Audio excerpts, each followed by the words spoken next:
bir karım maydı, bir kumalık çiritet bolup, bugün mayram günü ortankı tribunaya çıkıp, iki elin ortasına ot çağam degen kesipteşlerimizge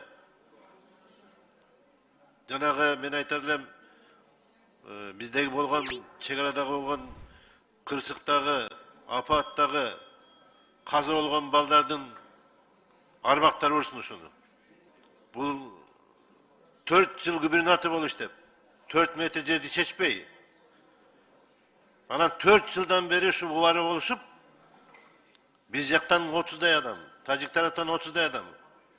Ушул комиссия келип иштеп чыгып, бардығына келіп, өз ушул жерде келіп, чыгып алып, ыраазы болуп, мен айтылган маселенин бардыгы эске алынды деп айтып алып, анан кайра монда сүйлөгөн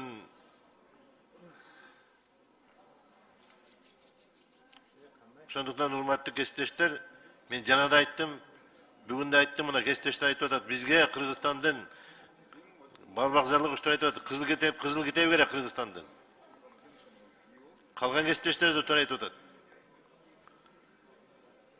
Биз эгемендүү болушубуз керек.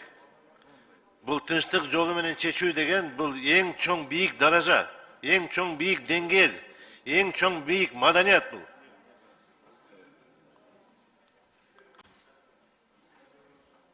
Мен ойлойм, ушул биздин мамлекет тууралуу, чегара тууралуу туура түшүнгөн биздин жарандардагы тажик мамлекетинин жарандары да туура түшүнөт деп. Bunday биздин ортобузга чагымчылдарга жол бербейбиз деп мен терең ишенем. Рахмат сиздерге.